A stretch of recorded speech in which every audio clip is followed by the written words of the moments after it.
Football is back and thank goodness for it. Today, I'm going to embarrass myself by predicting the 25-26 Premier League table. This will almost certainly be wrong, and if every position is correct, hopefully the CIA won't abduct me and try to harvest my brain for research. However, the unpredictability is an absolutely crucial ingredient to make football worth watching. So let's go. I'll be starting from the bottom and going to the top. On the screen for each club, I'll do their best 11 as chosen by the Premier League website, their squad, their manager, plus the results last season. I am not editing this video, which will probably go on for over an hour. Let me just cheap out a bit and put this information, which is more interesting than B-roll, on the screen anyway. 20. Burnley. I'm sorry, Clarets fans, but I'm expecting a fifth consecutive season where you move divisions, which would equal Fulham's record for the most seasons yo-yoing between the top two in England, set between the 17-18 and 21-22 campaigns. Burnley had experienced Premier League stability before that under Sean Dyche, but went down in 2022. They went straight back up as champions with 101 points under Vincent Kompany, but were pathetic after that on just 24 points, going straight back down. Last season, Scott Parker was the man who took them up. Parker has 3 promotions from the Championship to his name, one with that Fulham side, one with Bournemouth, and now Burnley. However, he got Fulham straight back down and was sacked after just 4 games in the Prem with the Cherries, with his only other job being a nightmare spell with Club Bruges. I don't think the cycle will be broken. Yes, they were brilliant in the Championship, but that was the case under Kompany too.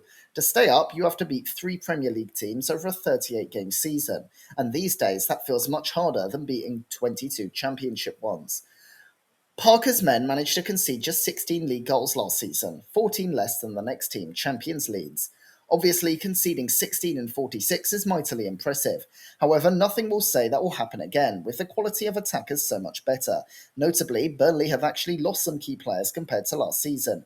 Hugely rated goalie James Trafford is gone to Man City, as is CJ Egan-Riley, who had a brilliant season with his contract running out and Burnley got nothing for him whatsoever. Josh Brownhill, who scored the most goals for them, also gone on a free. What are the replacements? Well, in goal, they have Martin Dubravka and Max Weiss coming in. Dubravka is a good goalie, but has also been a number 2 for 3 years after being demoted by Nick Pope. He's also 36. Weiss has had 1 season as a number 1 with Karlsruhe in the German second tier. Obviously, this is a downgrade, which they don't need when moving up a division. Their transfer business, to me, is unimpressive. They'll be happy to get 4 of the 5 loan players that helped them up last season, but not many of them scream Premier League quality. They have signed 2 unwanted Chelsea players in Armando Broja and Leslie Ogachukwu.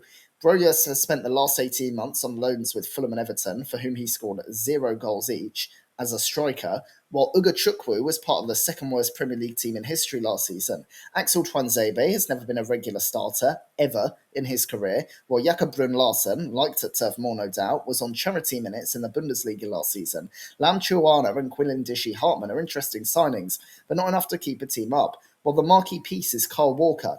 Honestly, despite a massive decline, Walker still has it in him to play for a lower half Prem team and does add experience to the dressing room. What he doesn't do, though, is magically add points to teams. From Rio Ferdinand at QPR to Branislav Ivanovic at West Brom, some legends have played in the Prem past their sell-by date and embarrassed themselves and ended up with a relegation, permanently staining their CV.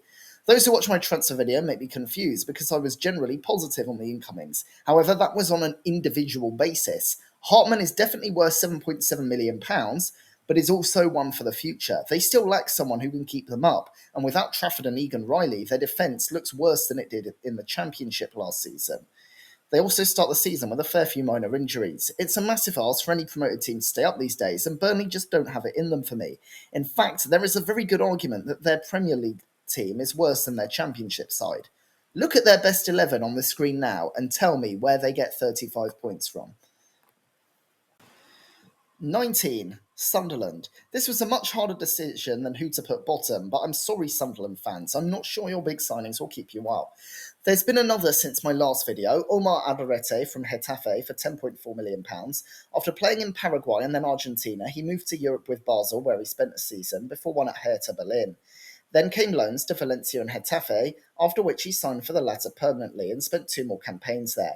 He also has 29 Paraguay caps, a good move. Let's look at Sunderland. The Mackham spent 10 seasons in the Barclays era, somehow dodging relegation, only finishing in the top half once before finally going down in 2017. Then they went straight down to League One and didn't get back up until 2022 through the playoffs. After going to the playoffs their first season back, they were inconsistent and finished 16th in the 23-24 season. However, last season they were fourth and went up in the playoffs in their first season under Regis Lebris. Lebris managed the Lorient B team from 2015 to 2022, playing the French fourth tier. In 2022, he got the first team gig and massively improved them from relegation candidates to mid-table safety. However, the season after, he had them relegated and left, moving to the northeast. Last season, Sunderland were nowhere near as good as the two automatically promoted teams. Leeds and Burnley got 100 points, and Sunderland got 76, 14 less than Sheffield United, who also had two deducted. To put that in context, the 24-point gap is the difference between Newcastle, who qualified for the Champions League, and Wolves, who finished 16th last season, albeit with slightly more games. Finishing fourth, it took extra time and then a 122nd minute winner to beat Coventry in the semis, and also a 95th minute winner to avoid extra time against Sheffield United at Wembley. The Black Cats only had the joint ninth most goals scored and the fourth least conceded. They also managed to lose their last 5 games of the regular season. They have managed to keep most of their championship squad together. The exceptions are Chris Mepham and Joe Bellingham. Mepham was on loan from Bournemouth, while Bellingham was sold to Borussia Dortmund. Both were regular starters, although both have been replaced. In fact, everywhere feels like it has a new player. Anthony Patterson in goal, number one for 3.5 years. Now he has to compete with Robin Roves from NEC. Alderete replaces Mepham in partnering Daniel Ballard, with Luke O'Neill another option. Reynaldo Movenda is a fantastic signing at left back, with Dennis Serkin probably relegated to the bench as a result. Chemstein Talby is an expensive buy, but cost a fair bit for someone who has only played in Belgium and looks more like one for the future. Granit Xhaka replacing Bellingham is an upgrade in the short term, and they'll be happy to hold on to Enzo Lafaya, who can partner him. On the left, I'm not sure about Simon Adinkra. He never stood out at Brighton and now will be expected to do a lot on Wearside if they want to stay up. I think a problem Sunderland have, similar to Burnley, is that I don't see them getting that many goals. They're a team who would look so much more complete with a good number 9, and that is the one position they haven't strengthened in. A lot of players look like they don't really keep a Premier League team up, and they have two aces. The first is Reynaldo Movenda. No doubt a good player, Movanda's time at Atletico Madrid saw him having limited minutes. The Mozambique international will add to their depth, but it's up for debate how much the left back can really affect things in practice. The other is Granit Xhaka, who I think is still a bona fide world-class player, experiencing 2 brilliant seasons with Bayer Leverkusen, including winning an unbeaten double in his first. Xhaka is no doubt a great player who brings Premier League experience, having spent 7 seasons as among the first names on the team sheet for Arsenal. However, his time in North London reveals the Xhaka conundrum. When Arsenal was struggling, Xhaka was among the most singled out for criticism. The Switzerland captain is brilliant at helping a good team tick, providing the stable foundation that allows the more flashy players to strut their stuff. However, when a team is imbalanced, Xhaka is less effective, and that will be the case at Sunderland. He has bite, but also has had disciplinary problems, and in a relegation scrap, if your marquee player picks up a red and misses the next 3 matches, that could be crucial. I also just don't think he'll add too much when the rest of the squad is still a bit light for me. Mixing championship players with new young talents like Noah Sadiki almost feels like they're trying to get a good foundation to come back up next season rather than fight in the top division. A final word, they haven't looked great in pre-season, with Sporting CP, Hearts, Hull, Real Betis and Rayo Vallecano all beating them. The omens look dark at the Stadium of Light. Their best 11 is better than Burnley, but I'm really not sure about a front three of Talby, Adingra and Eliezer Mayenda. Where are the goals you need to stay up coming from? 18th, Wolves. The last club I'm going to preface by apologising to their fans. I'm sorry, Wolves fans, but it's really not looking good. First, a small upgrade. The old gold have given youngster Emilio Ballard Matthews his first pro contract. After going down in 2012 after 3 seasons, they then got relegated again in 2013 before winning League One in their first season. After winning the Championship in 2018, they qualified for the Europa League in their first season in the Prem and got to the quarter-finals. However, since then, there has only been one top-half finish, and they came 16th last term, their worst finish since returning to the league. Last season, they were pretty rubbish. Gary O'Neill got himself sacked in December with the club in the relegation zone, and they only rescued it under Vitor Pereira. Pereira has a very long managerial CV. After managing youth and lower league teams in Portugal, he joined Porto in 2010 to become senior assistant manager under Andre Villas-Boas. He got the senior job in 2011 with Villas-Boas going to Chelsea. He won 2 leagues in a row, but then decided to go to Saudi Arabia to manage Al Ali, and then went to Olympiacos, Fenerbahce, 1860 Munich, Shanghai SIPG, and Fenerbahce again. Then came Corinthians, Flamengo, and Al Shabab. A journeyman set of clubs, like someone with commitment issues, FM save, he helped steady the Wolves' ship. However, as I said, this doesn't mean Wolves are good. They stayed up thanks in no small part to a run of 6 wins on the trot late in the season against Southampton, West Ham, Ipswich, Spurs, Man U, and Leicester. The six worst teams in the league apart from them. Last season, they conceded the most out of the teams to stay up, using a back three. Jose Sarr in goal with Matt Doherty, Santiago Bueno, and Chochi in a back three really isn't impressive to me. Both of their wing-backs are gone, with Ryan Ait-Nouri moving to Man City and Nelson Semedo running down his contract. Who have Wolves bought as a replacement? In terms of left-backs, David Moller-Wolfer from RZ Alkmaar, a clear downgrade on Ait-Nouri. For right-backs, no one. Possibly they will have to move Doherty back there and give more time to Emmanuel Agbadou, or use Kiana Hova, who's returned from loan. Andre and Joao Gomes in midfield is all right, but their attack has taken a massive hit with the departure of Mateus Cunha. Cunha, let's remember, bagged 15 of Wolves' 54 goals last season. Wolves will be happy to sign Jurgen Strand Larsen, who scored 14 in the Prem while on loan at Molineux last season. On the wings, though, the untested Fer Lopez and John Arias don't fill me with confidence. Basically, Wolves aren't that good. I think it's completely feasible they stay up, but I don't think they'll look pretty doing it. They do have Joao Gomes, Andre, Jurgen Strand Larsen, Jose Sarr, but I think it won't be enough. They're worse than last season, where the departures of Pedro Neto and Max Kilman cost them massively, and now they're losing three more in Mateus Cunha, Nelson Semedo, and Ryan Ait-Nouri, and they weren't even good with them. They haven't replaced them properly, and they're in very big trouble. 17th, Leeds. I don't want anyone to be under false impressions here. Just because I think they'll be a bit better than Wolves, I don't think that Leeds will have an easy time this season. First, a transfer update. Joe Gelhardt, who has been peripheral since signing from Wigan in 2020, returns to Hull on loan after spending last season in the East Riding. Now, here's the thing with Leeds. Leeds were a historically successful club, but were relegated in 2004 and then again in 2007 to League One. Though they returned to the second tier in 2010, they spent a while there before going up in 2020. Despite their first season back being successful, they narrowly stayed up in 2022 and went down in 2023. They lost the playoff final in 2024, but went up as champions last season. The Whites were pretty awesome, looking too good for the championship, but their transition is tough, and even the best second tier sides need additions. Remember, Leicester got 97 points, Ipswich 96, and Southampton 87 last season, and all three were useless in the Prem. They've also lost a couple of key players.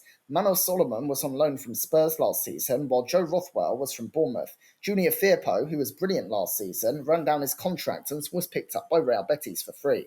Let's go position by position. Ilan Melier was a great talent in goal, but his mistakes have been too much, and this season he's replaced by Lucas Perry. Perry was the Lyon #1 last season, starting nearly every game for a team that made the Europa League quarter-finals. That's impressive, but at 27, that's his only regular season playing in Europe. He spent most of his career at Sao Paulo and Botafogo, and on loan to Crystal Palace, didn't play once. I'm sure he'll be fine, but it's not a well-beaten goalie. At right back, it was Jayden Bogle, and they have upgraded that position. Bogle, who will start the season out with injury, has done well in the Championship, but was part of two awful Sheffield United teams in the top tier. At centre-back, it was Joe Rodon and Pascal Struijk. Rodon has never been a regular in the top flight, while Struijk has, being a Leeds youth product. They've also added centre-backs, with Sebastian Bornau having a decent Bundesliga career with Köln and Wolfsburg, but no more than that, and Jacobillo, who was used often by Udinese in Serie A. Solid players, but not particularly stronger than any other centre-back pairing. At left back, Firpo, who was excellent, is gone, and Lille's Gabriel Goodmanson comes in. It's not really an upgrade for me. Ayo Tanaka was superb in midfield last season, but ultimately has never played top-tier football in Europe, and the transition is tough. Ethan Ampadu has only played in the Prem regularly with the same rubbish Sheffield United of 2021 that Bogle played for. He played regularly in Serie A, but both the teams he was with also got relegated. To be fair, this is where the Whites have strengthened the most. Sean Longstaff has been a Newcastle regular for years, while Anton Stack has also been part of Mainz and Hoffenheim in the Bundesliga. This may lead to Daniel Farker switching from a 4-2-3-1 to a 4-3-3, as out of Longstaff, Tanaka and Stack, as well as Ampadu, there's no clear 10. Their current 10 is Brendan Aronson, who had a good season last term, but looked very ordinary as part of the lead sides which went down in 2023, his only Prem campaign. As the front three, Daniel James has always looked miles better in the Championship than the Prem, while Mana Solomon is gone and Wilfred Gnonto is another who doesn't feel like Prem quality. Joel Pirro has been fantastic in the Championship for years, scoring double digits with Swansea and Leeds for 4 seasons in a row. However, he's never played in the top league before, except for a few token minutes in the Eredivisie as a youngster. New signing Lucas Nemecha only has one double-digit league season with Anderlecht in Belgium. Jack Harrison returning is a boost, but not necessarily the biggest one. Basically, here we have a list of players who it feels like their true quality is in between the Premier League and the Championship. And as Leeds are playing in the Premier League, that might not be good enough. Apart from Longstaff and Statch, how many have had successful and substantial careers in the top four leagues? Apart from Longstaff, how many in the Premier League? That's a problem. Their manager is Daniel Farke, who managed Lippstadt and Borussia Dortmund's second team in the German lower leagues before being recruited by Norwich in 2017. His first season was unsuccessful, but he had them promoted as champions in 1819. They went straight back down, but he stayed on and had them promoted as winners again. In 21-22, Norwich were awful and he was sacked by November. After joining Krasnodar but leaving without a game due to the invasion of Ukraine, he had an unremarkable season at Borussia Mönchengladbach. He then managed Leeds, who, as I said, lost the playoff final to Southampton in 2024 before going up as champions last season. So 2 Premier League campaigns, and both unsuccessful. Leeds were brilliant last season, there's no doubt. They scored 95 goals in the league, 24 more than the next best team, Norwich. No team managed that in the Prem, although there are more games in the Championship. They also had the best defensive record of any team except Burnley, conceding just 30 goals in 46 games. But let's look at where those goals came from. 19 from Pirro, who has never played in the Prem. I think if Leeds do stay up, Pirro will need to make the transition, and he may well do. But if I was to bet, I would say he would look just all right. Daniel James scored 12, but the most he's scored in a Prem season is 4, and he's had 4 campaigns where he played at least 15 games in the top division. Manor Solomon scored 10, and he's back with Spurs. I just don't think they'll particularly score much. However, I do think they have the best chance to stay up of the 3 promoted teams. If the likes of Pirro and James net goals, they can probably find the amount of points to survive. I think the potential of having a solid number 9 is the difference between Leeds and Sunderland, with the latter probably having more experience.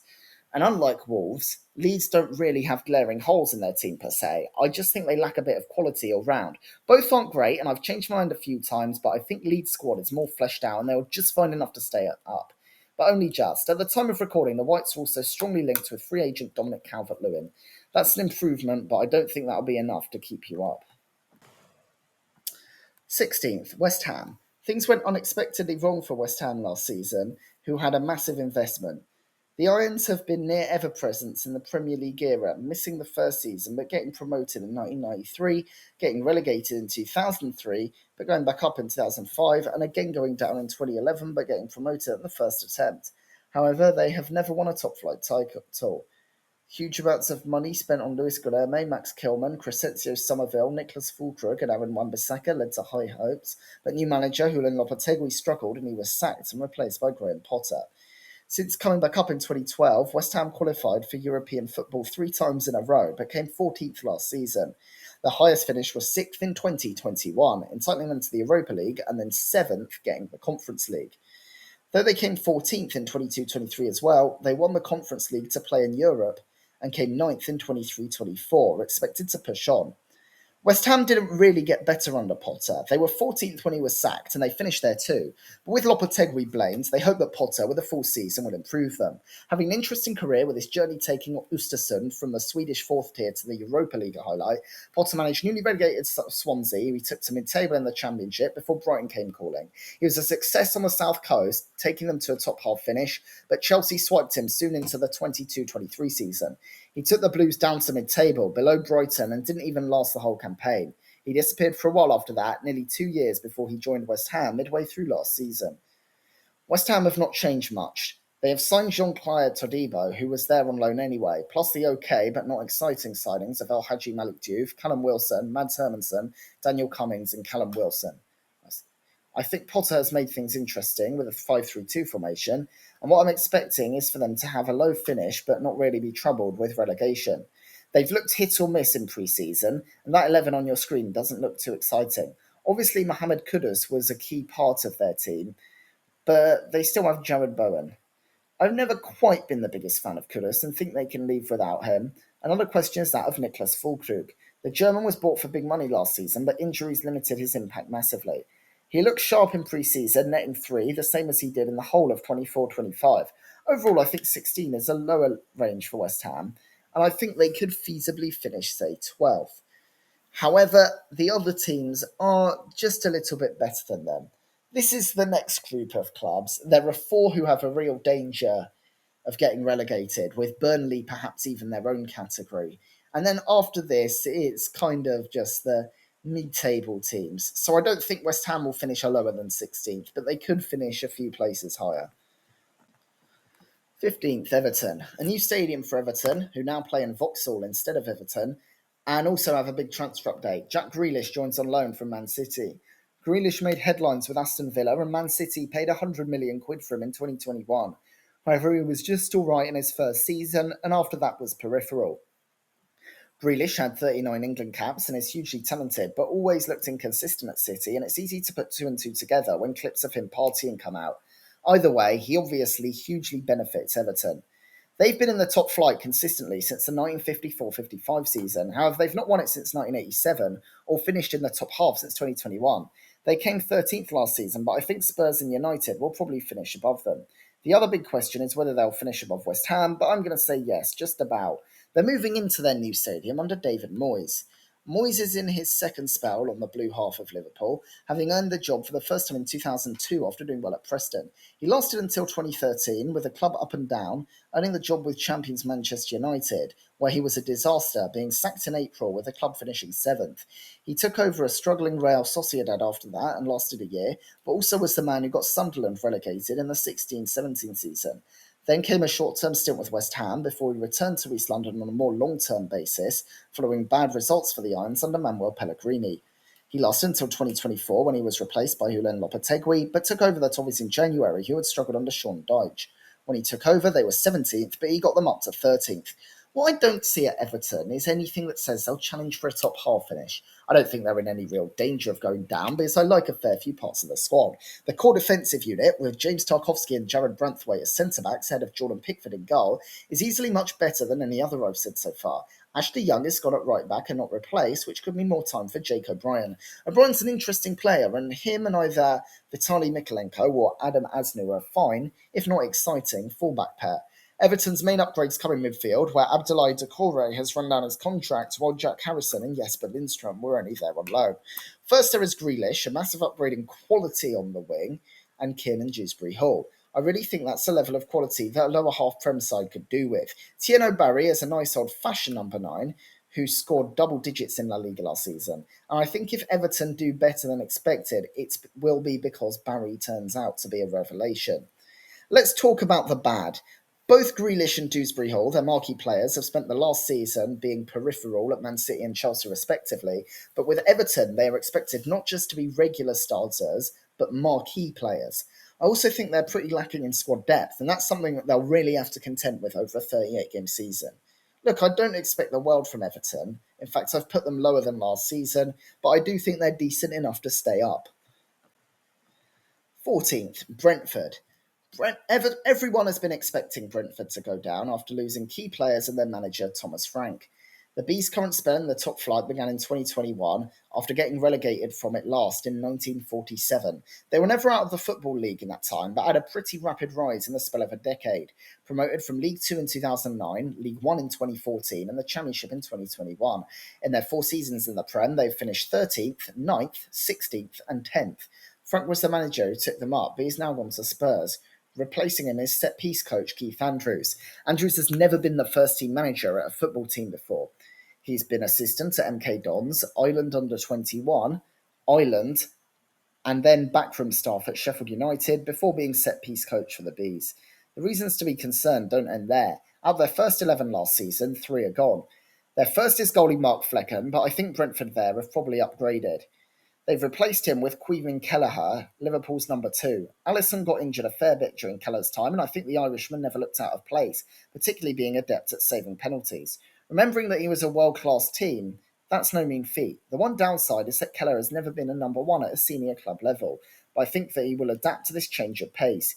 Christian Nørgaard has gone to Arsenal. Nørgaard is a fantastic footballer and has been a linchpin in their midfield for their promotion team and their whole stay in the top flight. However, there are several Premier League quality midfielders for Brentford, including including compatriot Mikhail Damsgaard, Vitaly Janelt, and new signing Jordan Henderson. Henderson is 35 now, but even though he isn't world class anymore, I still think he can do a job in the Premier League. I've talked about the goalie and midfield, and there's a boost in defence too, with Rico Henry fit for selection again. Their biggest loss, however, is Brian Mbermo. At the start of last season, many panicked as Ivan Toney was on his way out, yet Mbermo scored 20 goals out of 66 in the league. Alongside Johan Wissa's 19, that makes up a majority. Wissa looks as good as gone too, trying to force away to Newcastle, and this leads to issues in attack. However, I still think they're better than the relegated clubs and more at the level of a Kudus-less West Ham and Everton. Kevin Schade scored 11 goals, while Igor Thiago, signed for £30 million last summer but out with an injury picked up in pre-season, is fit and available for selection. The Bees are also closely linked with Bournemouth's Dango Ouattara. Do I think their attack is going to be good? No, not for Premier League standards, but I do think it will be fine. Overall, I still think that unit is significantly better than the promoted clubs and Wolves. I don't think they're going to be a relegation candidate this season. To be clear, I am still predicting them to finish 4 places lower than last season, which is not insignificant. The Bees are going to be hurt by the losses of, in particular, Frank and Burmo and probably Wissa. I think Keith Andrews has been written off a bit too quickly. It's very possible he is out of his depth as a first team boss, but in Henderson he has a character that's been in winning dressing rooms at the highest level, as well as several others that have been a part of the Brentford project for a while, such as Janelt and Damsgaard. Let's also remember that there are many that succeeded in their first job on the list of managers. Mikel Arteta had never been a senior manager, but despite his critics, he has objectively turned Arsenal around, and that is obviously a bigger pond than Brentford. The Bees are a club that doesn't buy stars but makes them, and that can be true of the managers too. Andrews will have learned from Frank, who he worked under, and another example, Eddie Howe's first job was at Bournemouth. Let's consider the scenario where Andrews does bomb though. After all, they have a couple of short-term injuries, including Janelt, which will make life hard at the start of his term. In that in that case, what stops Brentford from sacking him and getting someone to steady the ship, as Wolves, Everton, and West Ham did last season? I think that people are a bit desperate to see a non-promoted side fail due to the last couple of seasons. The Big Six's advantage in the league has started to close in, with other clubs like Aston Villa and Newcastle gaining in both sporting performance and revenue. And to be honest, that is the case up and down the pyramid, and the Premier League is starting to be dominant compared to other divisions. The Europa League last season is perhaps the starkest example of that. But at the same time, this has meant there are less proper strugglers, and though the gap between the Prem and the other European leagues gets bigger, so does the gap between the top 2 tiers of the English game, and a sort of Big 17 has emerged. Brentford are the team that has the most doomsayers out of these 17, alongside Wolves, but I really don't think they should be too worried. I only had Wolves to go down by a hair's breadth compared to the best promoted team, Leeds, and I think Brentford are still better than both of them by a significant margin. 13th, Crystal Palace. Crystal Palace have just come off their most memorable ever season, but in the Premier League specifically, they didn't really stand out. The Eagles spent most of their history as a Football League club and first made the top flight in 1979, getting relegated after 2 seasons. They returned in 1989, becoming founding members of the Premier League, but got relegated in the first season in 1993. Some years as a yo-yo club ended in 1998, and though they got promoted in 2004, they went straight back down. However, another promotion in 2013 has led to over a decade of Premier League stability. In that time, remarkably, they have always finished between 10th and 15th inclusive. I predict another season of the same under Oliver Glasner. The Austrian managed Ried and Lask in his homeland's top flight, getting the latter promoted in his first season before moving to Wolfsburg in Germany. He did pretty well there, but after 2 seasons moved to Eintracht Frankfurt, with whom he won the Europa League in the first season. However, they failed to kick on in their second season, finishing 7th, and Glasner left. In February 2024, he replaced Roy Hodgson at Palace. He finished the season with very good form, and in his first full campaign won the FA Cup. Of course, Palace just won the Community Shield at Wembley, beating Liverpool on penalties. The Palace first 11 is basically exactly the same as last season, with changes being only made amongst the wider squad. It's a well-rounded team with goals shared amongst Eberechi Eze, Jean-Philippe Mateta and Ismail Assar. No one else got more than 4 in the league last season. They also had a good back line with Dean Henderson, a fine goalie, and Mark Gay, an impressive and coveted player. The players are often rumoured to be next in line to be poached. Last season it was Gay, this time it's Eza linked with Spurs, and Gay again linked with Liverpool. But the Eagles will always drive a hard bargain and do have some depth. Last season Adam Wharton was injured for significant parts, and his return will be a big boost. Palace won the FA Cup last season, but in the Premier League they were bang average, even having a neutral goal difference, coming 12th. After being removed from the Europa League due to multi-club ownership, they instead enter the Conference League. It's very plausible that Palace go far into the competition. In the last 3 seasons, the English club reached the semi-finals at least, and in 2 of those they won. Let's imagine Palace are, say, 10th, clearly safe, but too far to touch their European spots, and also in the Conference League, plus maybe a domestic cup in March. Which would they prioritise? They would obviously rather win the Conference League, thus qualifying for the Europa, and finish, say, 13th, where I've predicted them, than finish 9th and not win it. They also haven't improved from the team that finished 12th last season, being exactly the same. Unlike the others, I don't really feel like going on for too long about Palace. Do I really need to justify putting them in mid-table? They're consistently middle of the road, unable to be a winning machine, but always able to get enough points to stay up without even worrying about it. 12th, Bournemouth. Bournemouth are another team to be affected by departures, but have held on to highly rated manager Andoni Iraola. The Cherries have another transfer update, with Ilya Zabarnyi sold to PSG for £54.5 million. He played 2.5 seasons at the Vitality Stadium after signing from boyhood club Dynamo Kiev in 2023. The 22-year-old centre-back already has 49 Ukraine caps, but for me his age is the biggest thing raising his price. I never thought he was a particularly impressive player. Coming in is Bafode Diakite from Lille, who joins from £34.6 million. In the same position, Diakite was a Toulouse youth product, who saw his time increase when the Violets were relegated to Ligue 2 in 2020. After helping them go back up in 2022, he then moved to Lille and was a regular in the team, both in Ligue 1 and Europe. Last season, he's made 13 appearances in the Champions League, and at 24, it shows the pull what is perhaps the division's smallest club in terms of history and stature still has, taking a well-liked player from one of the fifth league in Europe's best clubs. Diakite is a France youth international, including playing at the Paris Olympics, and is just 24. Bournemouth, like Brentford, had a famous and even more rapid rise through the divisions. Promoted from League 2 in 2010 and League 1 in 2013, in 2015 they went up again to reach the top flight for the first time ever. They were a mid-table team in the Premier League for a few years, but got relegated in 2020. After losing in the playoffs in 2021, they went back up automatically in 2022, and since have finished 15th, 12th and 9th. Their manager is Andoni Iraola, whose career started in an unlikely place, AEK Larnaca in Cyprus, where he was a failure. However, a trip to the Copa del Rey semi-finals with Mirandes, newly promoted to the Segunda División, earned eyebrows, and he moved to Rayo Vallecano, where he got promoted. He joined Bournemouth in 2023, and his star is rising due to taking the club to 9th, their joint best finish ever in the league. Bournemouth have lost a very significant amount of players. Of their best 11 from last season, their goalie, 2 centre-backs and left-back are gone. First, the goalie. Kepa Arrizabalaga was on loan from Chelsea, but now they've made a permanent signing from the Blues in George Petrovic. Though I don't think the Spurs think the Serb goalie is anything special. He's just as good as those from the other teams I predicted below them, with the obvious exception of Jordan Pickford. It's probably a bit of a sideways move for Bournemouth. Both Dean Huijsen and Zabarnyi are gone for huge money. Bournemouth conceded just 46 goals in their league last season, with only 5, the top 4, and an Everton managed by Sean Dyche and David Moyes, conceding less. However, the fact they commanded a 9-figure sum between them is more due to their age than anything else.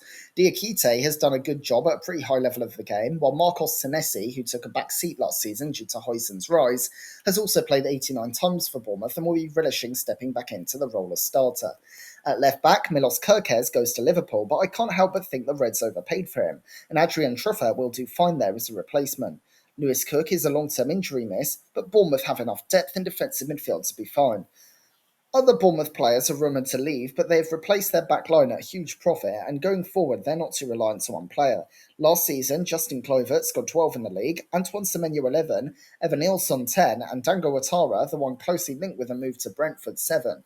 Remember, Bournemouth have also made huge money this window, and there's no saying they won't bolster their options. Some have been very gloomy about the Cherries, and I think they'll find it tough to stay in the top half, especially as other clubs below them move forward. I think the likes of Spurs and United finishing below them again will be tricky. but I also don't think they're in any real danger of going down or even being involved in a relegation fight. 11th, Nottingham Forest.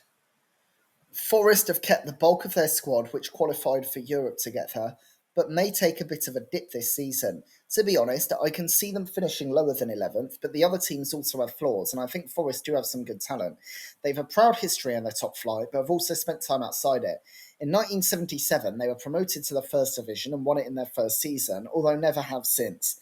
They were relegated in their first Prem season and became a yo-yo club for a bit, but after going down in 1999, stayed in the Football League. In fact, in 2005, they were relegated from the Championship and spent 3 seasons in League One. After going back up, it took them until 2022 to be promoted via the playoffs. They came 16th and 17th in their first 2 seasons, but went right up to 7th the season just gone. Their gaffer is Nuno Espirito Santo. He started at Rio Ave in Portugal, leading them to European football, and after 2 seasons went to Valencia. He qualified for the Champions League in the first season, but left after a poor start to the second. Well, next was Porto. He was sacked for finishing second, but instead came to Wolves, who he got promoted in his first season and took to Europe the next. After 4 years at Molineux, he went to Spurs, but he was a failure there, leaving after a few months. He then led Al Ittihad in Saudi Arabia to their title before taking over at Forest in December 2023. With the club in a relegation battle, he kept them up, and the season just gone took them to Europe. Firstly, the good. Forest have kept basically the whole team from last season, which finished 7th, with only major exception being Anthony Elanga.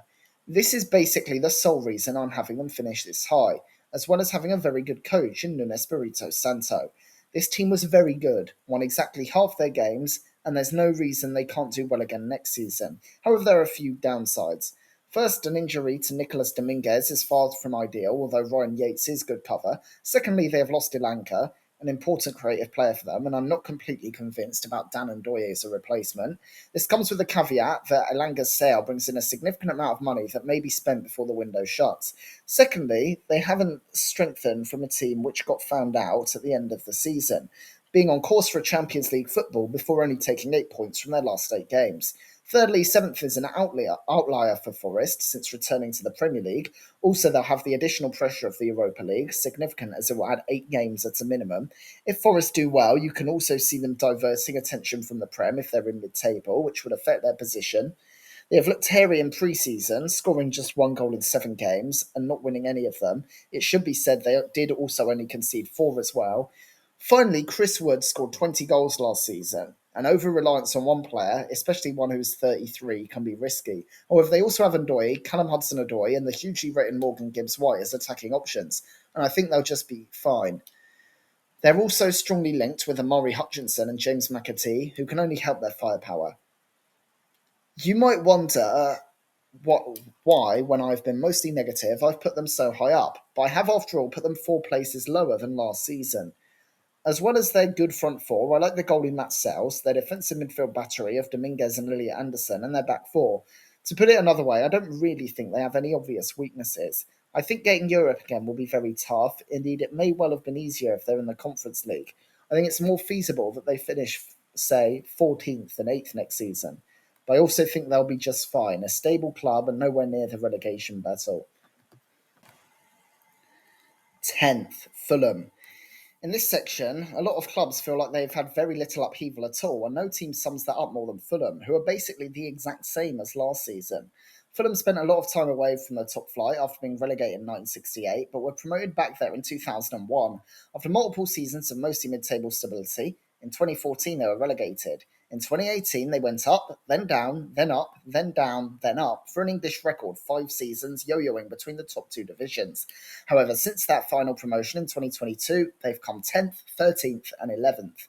Their manager is Marco Silva, who took Estoril from the Portuguese second tier to 4th in their top flight.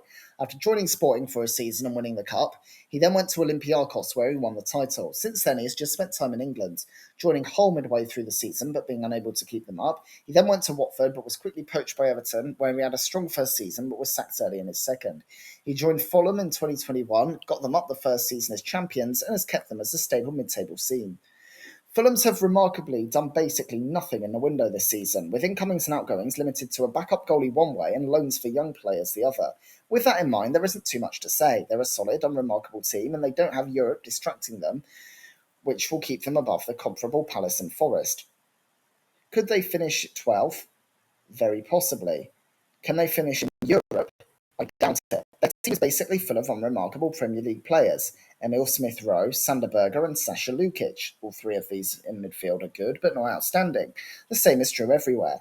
They start the season with unfortunate injuries to Ryan Sessegnon and Anthony Robinson, which will hold them back a bit.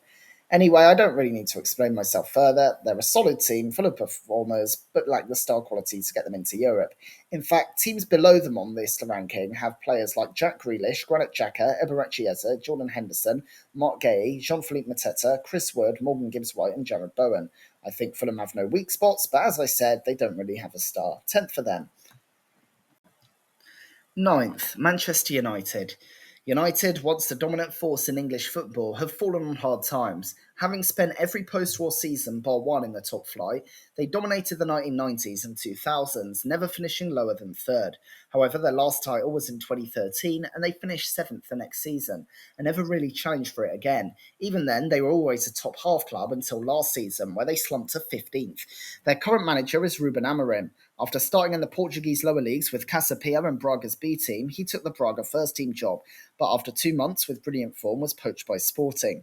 At the time, they were struggling, but Amorim managed to turn them into a team who won the league twice in 4 seasons. Early in his fifth, he was taken by United in dire straits. He was allowed to stay on and have a full window despite leading the team to 15th, their worst finish since being promoted back to the top flight in 1974. Amorim's squad is genuinely talented, more so than any of the others so far, but it also has some gaping holes. He has to play a 3-4-2-1 because of United's poor defenders. The back three of Lisandro Martinez, Lenny Yoro and Matthias de Ligt is inconsistent, while Andre Onana in goal is also error-prone. Despite this, United have instead decided to reinvent the attack, with Brian Mbeumo and Mateus Cunha behind Benjamin Šeško. This feels a lot better than last season's offering of Alejandro Garnacho, Amad Diallo and Rasmus Højlund. But that isn't saying much, and Šeško in particular will have to hit the ground running fast, because the shirt of United's main striker has weighed heavy ever since Zlatan Ibrahimovic left. Even Cristiano Ronaldo's return didn't fix the problem, and though the trio are all good players that have done the job in a top league, and in Mbeumo and Cunha's case, the Premier League, what they are not is undoubted world-class players. That gets to the problem for United with me, who have a total of one such player in Captain Bruno Fernandes. However, as I said, United have more talent in Fernandes, Cunha and Šeško than the other teams listed so far do. Their team is too inconsistent to qualify for Europe, in my opinion, and Amorim could be in trouble with the pressure on United's ownership to give the fans, who hate them, what they want if results go sour. They don't have European football, which certainly did distract them at the end of last season, and Amorim has stamped his authority on the squad with the dumping of Marcus Rashford and others, with more to come. I do wonder if Amorim might be the guy to finally put United in transition to being a good team again. An actually good team. I think it is plausible, but it won't happen overnight. And I just think that for all their attacking investment, which may or may not be good, United also have too many holes with a very dodgy back line for me to rate them this season. Eighth, Brighton. Brighton were good last season and have been a consistently strong side for a few years now. Apart from 4 seasons from 1979 to 1983, Brighton had spent their entire history outside the top flight, but were promoted from League One in 2011 and the Championship in 2017. Though they spent the first four in between 15th and 17th, they have spent the next four in 9th, 6th, 11th and 8th. The manager is Fabian Hürzeler, who managed in the German 4th and 5th tier with Pippinsried before getting the St. Pauli assistant job and then the first team job in 2022. With the team struggling, he turned them around and got them promoted to the Bundesliga in his first season before going to Sussex. The last campaign, when they came 8th, was his first with Brighton. Brighton have lost 3 major players from last season. The first is Simon Adingra, but he was mostly a sub, and to be honest, I don't think they'll miss him much. The second is Pervis Estupinian. This one will hurt a bit more, as he's been their first choice left-back for 3 seasons. However, Maxim de Kuiper feels like an adequate replacement, having spent the last 3 campaigns as a first-choice player in the Belgian league, and earning the right to try a step up. He'll be part of an experienced backline that should help him, with Jan-Paul van Hecker, Lewis Dunk and Joel Veltman, and should be fine. Joao Pedro is also gone, but I feel like Brighton could do without him. Anecdotally, they have sold stars for huge money, such as Moises Caicedo and Ben White in the past, but never suffered for it. His 10 league goals last season were matched by both Danny Welbeck and Kaldu Mitoma. Change that to all competitions, and the other two scored more. With Jorginho Rutter and Yankuba Minte as well, I actually think they're stacked quite nicely in attack. And though I'm not quite convinced on their new signings like Charalampos Kostulas and Tom Watson, they had options to what was already a good squad. It's not all positive, and their team isn't particularly star-studded, which is why they are 8th and not, say, in the top 4. There's a difference between their players and those like Erling Haaland and Mohamed Salah, and it shows over 38 games. But I could see them sneaking past a couple of the next teams to get Europe, or also finishing in the upper reaches of the bottom half if things go wrong. However, they won't be Champions League qualifiers nor relegation candidates come spring. 7th, Spurs. Firstly, Spurs have played the Super Cup since my last video, and it just sums Tottenham up as an institution. For so long, they looked good, whilst making the French and European champions PSG look quite the opposite. The game was held at Stadio Friuli, home of Udinese since 1976, and Pordenone from 2019 to 2020. It's also been used for the Italian national team, most recently a Nations League game against Israel last year. Spurs led thanks to goals either side of half-time from Mickey van der Ven and Christian Romero, whether a late strike from Lee Kang-in and an injury-time equaliser from Gonzalo Ramos sent it to penalties. Misses from van der Ven and Pedro Porro gave PSG the advantage, and Nun Mensch scored his to send the trophy to Paris for the first time. We'll talk more about the Super Cup in a minute, but let's have a general overview of Spurs. Since 1950, they've spent every season bar one in the top flight, but last won the league in 1961. From 1991 to 2005, they never came in the top 6, but after 2008, were always in the top 8, and from 2010 to 2020, always in the top 6. Since then, they came 7th, 4th, 8th and 5th, but dropped to 17th last season, leading to the sacking of Ange Postecoglou and his replacement with Thomas Frank. Thus, Wednesday's match was Frank's first competitive outing in charge of Spurs. Frank started with the Danish youth teams before revitalising a struggling Brøndby. Next was the Brentford assistant role, but he became first-team coach in 2018 and got them promoted in 2021, and then stayed on for 4 seasons, guiding them to stability before joining Spurs. So, the Super Cup. Spurs were second favourites, but put in a performance of exactly that. Underdogs who were going to go for it. Gone was Ange Postecoglou's style of always playing our methods, even against the best teams, or in one infamous case, with 9 men. Spurs kicked the ball long, trading possession for territory, and going against the trend of recent years. The plan worked when they scored 2 goals from set pieces, always considered underloved under Postecoglou. And unlike Postecoglou, Frank's style had plenty of pragmatism and adaptability. If this holds up, even if Spurs are nowhere near world beaters, they should be able to grind out far more points than last season. Also, even though the Champions League is a big distraction from the Premier League, it's likely they won't go nearly as far and therefore put all their eggs in that basket as they did with the Europa League last season. Direct football, man marking, high pressure, felt like a throwback. Anyway, this isn't about one game, it's about Spurs in general. So 17th last season, but they had injuries, a different manager, and were focusing on the Europa League. Obviously, for what it's worth, it was right to sacrifice the Prem. You would rather finish 17th and win it than finish second. They have some big signings, including making Kevin Danso and Matthias Tell permanent. Mohamed Kudus is a big buy from West Ham, albeit not the player I'm most convinced with. Spurs has spent big on a few misfiring options at striker, including Richarlison and Timo Werner, and I'm still not sure if he'll contribute to that many goals. However, I think Spurs will be more defensive. Instead of beating a team like Forest and Palace, who focus on one focal striker, goals were shared between Kudus, Richarlison, Tell, Brennan Johnson, Dominic Solanke, Dejan Kulusevski, and of course defenders and midfielders from set pieces. Not being over-reliant on one player has helped Spurs in the past. Son Heung-min is off, but he looked well past it last season, and it's telling he went to the MLS and not another European club. Also, when they moved on from Harry Kane, who is still genuinely world-class, they improved in their first season and finally entered their trophy drought in the second. Basically, I don't think Son going will affect them much at all. The other new signing is Joao Palhinha, and I really like it. His time at Bayern hasn't been great, but he adds an edge to Spurs, which will go nicely with Rodrigo Bentancur. I don't necessarily think he moves the Lily Whites to the next level, and that's why I have them 7th. I know it's 10 places up, but a similar Spurs team were 5th the previous season. They then had massive injuries and also neglected the league for the Europa League. Do they really have the 17th most quality in the Prem? Obviously not. Their defence is fine, if not remarkable, and this time they'll hope Christian Romero and Mickey van der Ven will stay fit. However, a significant number of players are already out. Yves Bissouma has been frozen from the squad for disciplinary reasons, although there is probably a way back, while Destiny Odoge, Dominic Solanke, and others have some minor injuries. The biggest news, though, is a season ending injury for James Maddison. That sucks for Spurs, for whom Maddison might be the best player on paper. They have Pat Matar Sarr playing there for now, which is obviously not adequate in the long term. However, Spurs will probably find another number 10 to replace him, with Eberechi Eze a not so secret target. Tottenham are by no means a finished article. In profile, they're more similar to United than Brighton, a few big names interspersed with a lot of flotsam and jetsam. But I do think, in terms of quality and manager, they have enough to fight for the European spots this season. 6. Newcastle. Newcastle, eh? A disastrous pre-season saw them missing out on their targets while picking up embarrassing scorelines. The Magpies have spent part of their history in the top two flights and were promoted to the Premier League in 1993. They've gone back down twice in 2009 and 2016, but on both occasions went straight back up. Since then, they've been a mid-table side, but improved markedly in the last three seasons, finishing 4th, 7th and 5th. Of course, there was the takeover, but let's also talk about their manager, Eddie Howe.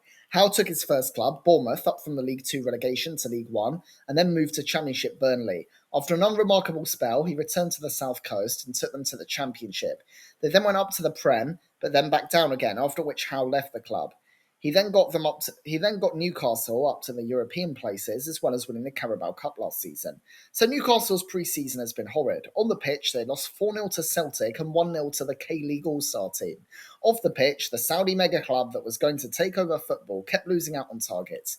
15th place Man United beat them to Benjamin Šeško, while Liverpool haven't just taken the striker they wanted, but are massively unsettling the striker they already have. However, their team came fifth last season, and for now, they have to hold on to every key player. Plus, added attacking impetus with Anthony Elanga. Alexander Isak hasn't actually left and is a fantastic player, but even if he does, he's not the only one in the Northeast. Also, they have an update since the last video. They've added Malik Thiaw from Milan for £34.3 million. He's played good minutes for the Italian side over the last 3 years after breaking through at Schalke and has 3 caps for Germany. They'll help add some depth to their defence at the very least.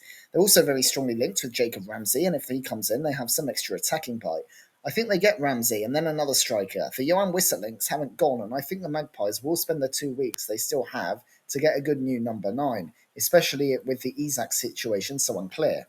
So without Isak, as well as Elanga, they also have Bruno Guimaraes, Anthony Gordon, Sandro Tonali, Joel Linton, Tino Livramento. The core of a good, consistent squad that's hard to beat. They have more good players than Spurs and United, and apart from a striker without Isak, less holes too. They're in the Champions League, but it should be noted that last season's team qualified for it on merit, and this is basically the same side with Elanga in for Isak. I was initially gloomy on Newcastle's prospects, and I still have them missing out on the Champions League, but ultimately, despite the gloom, they still have some very good football players, and it's not like their competition doesn't have problems either. I can't talk about this tedious Isak or Vissa situation anymore without boring you all to death, but he will not start the season in the Newcastle squad.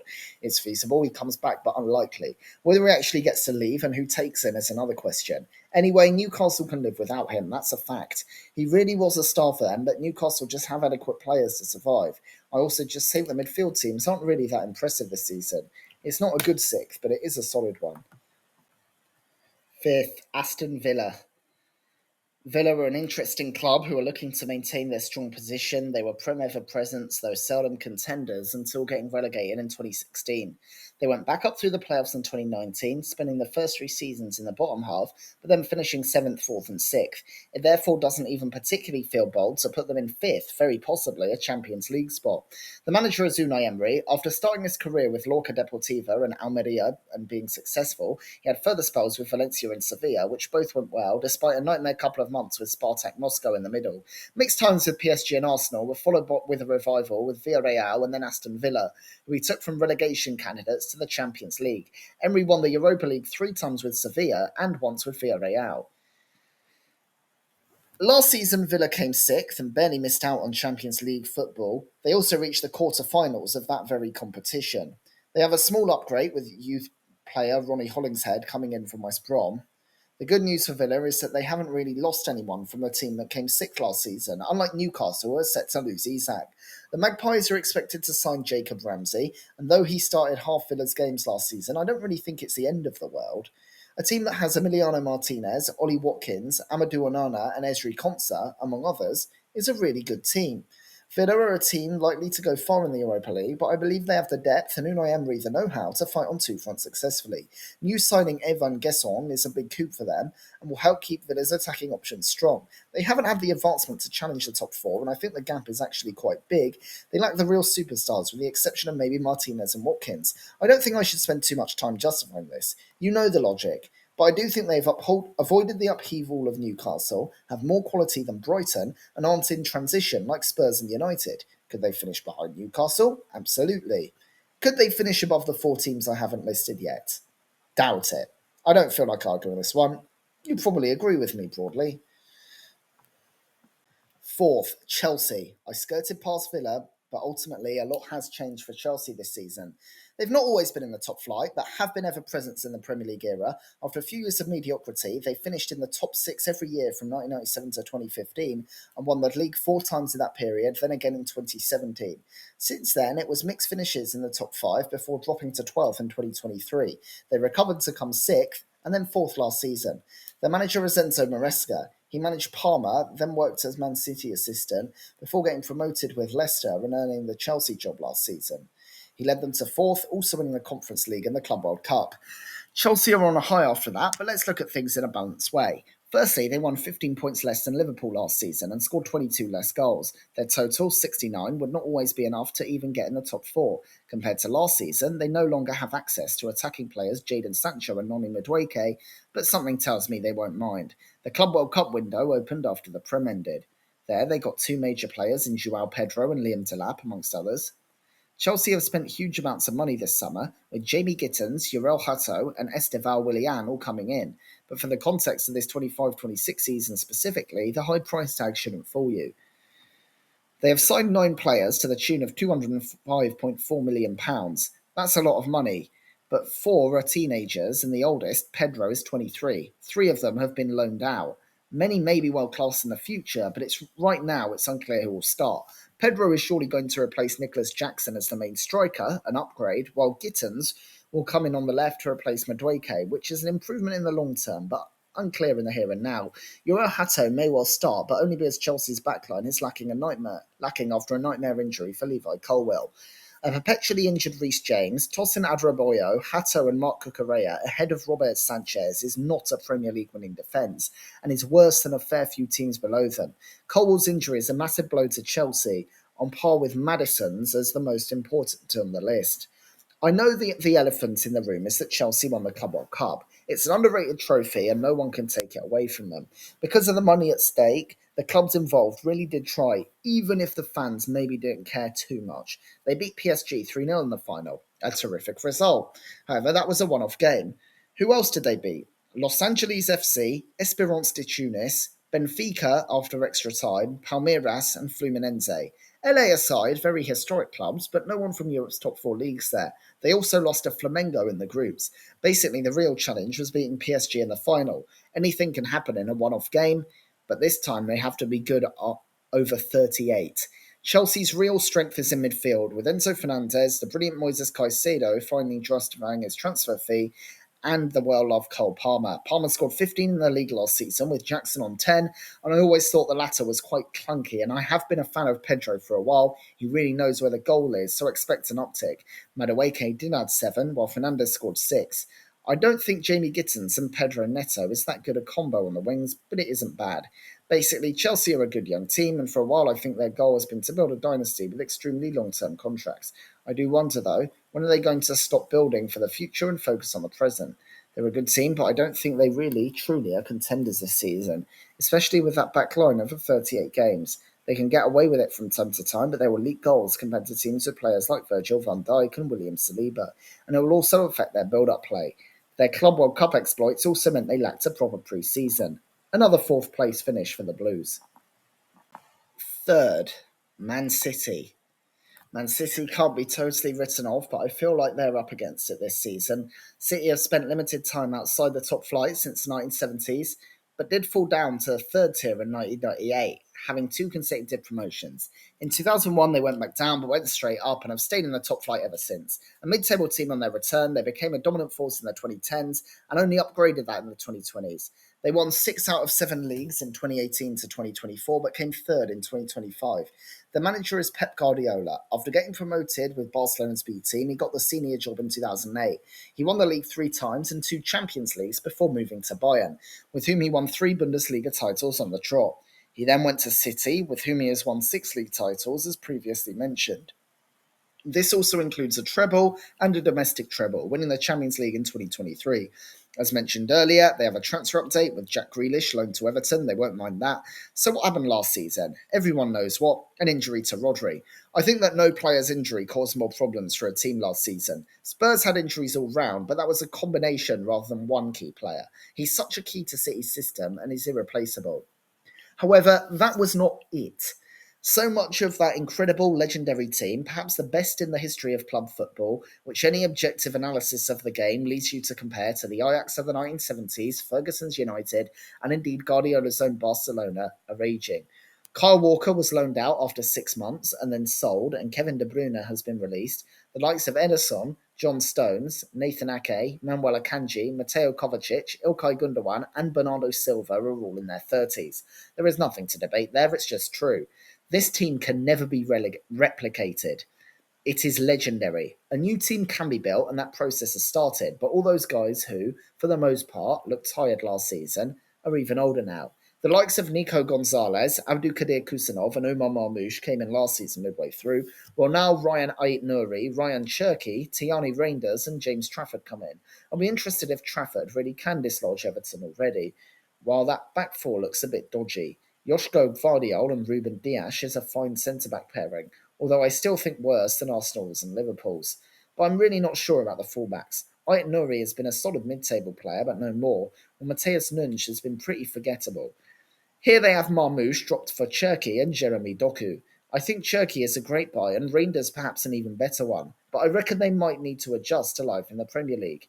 Of course, that team has 2 aces. The first is Erling Haaland, who still feels like a cheat code, but without Rodri, he looked less effective. He scored 22 goals last season, his lowest tally in the Prem, and also an amount that was insufficient to win the Golden Boot, which many felt he had on lock before. Meanwhile, no one else scored more than 7. Marmoush was one of those players, and you have to imagine the Egyptian will feature prominently no matter what the graphic says. The other one is Rodri. Now, Rodri has come off a long-term injury, and that is pretty important. City have not had a full pre-season, and Rodri still has a bit of a knock. I do wonder if he's really shaken things off completely. I even wonder if the Spaniard will get injured again. He was in this kind of fit, kind of not state at the start of last season. Mateo Kovacic is also out till October.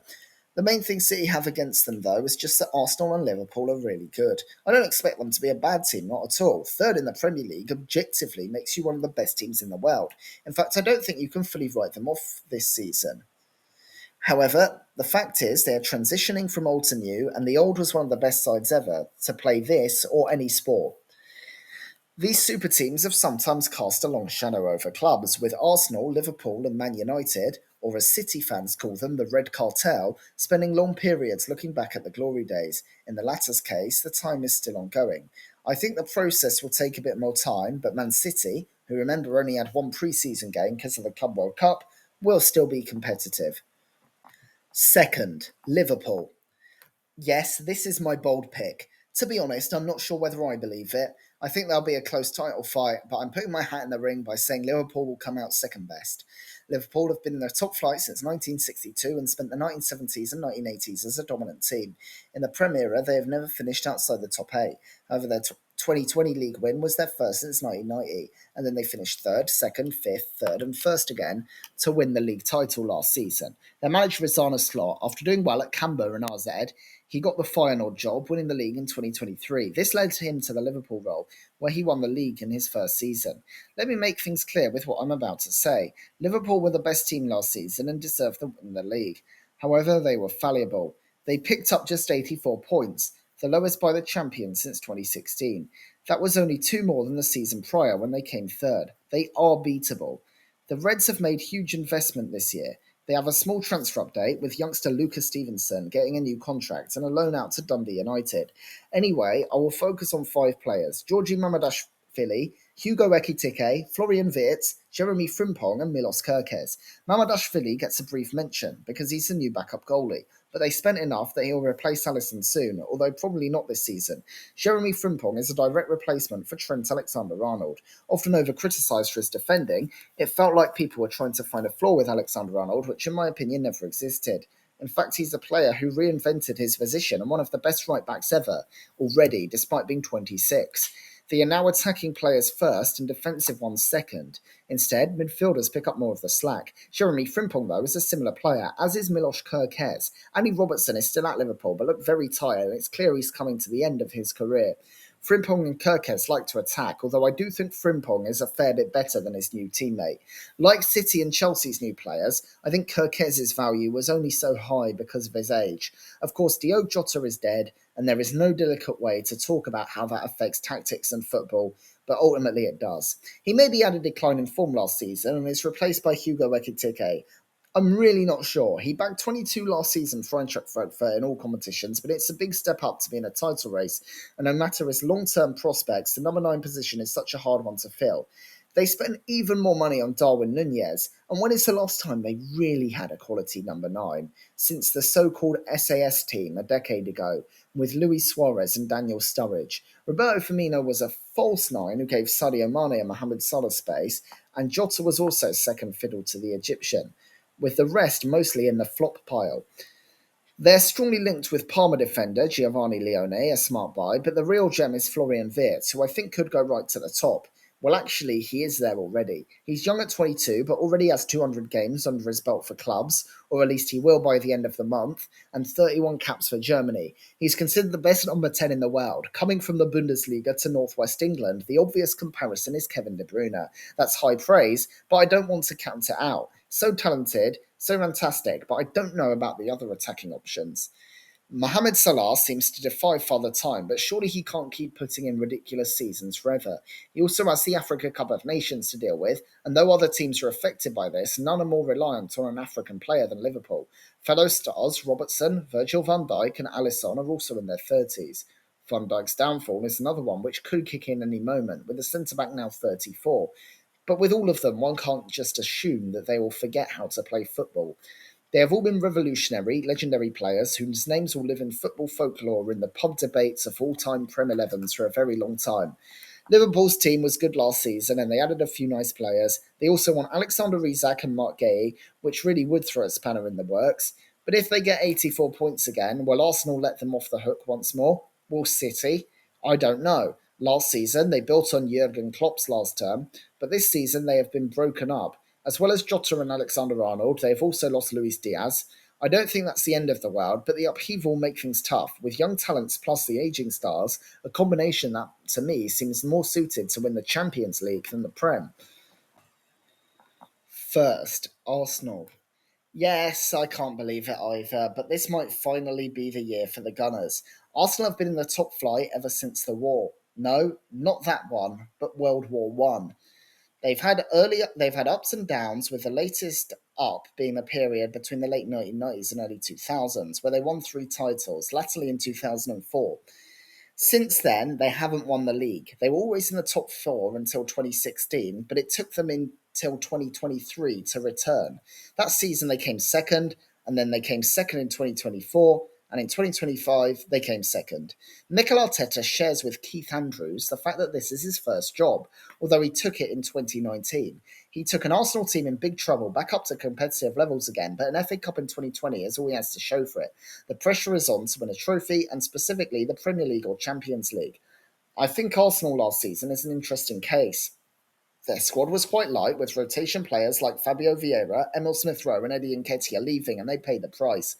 An injury to Kai Havertz and then one to Gabriel Jesus led to them playing Mikel Merino up front.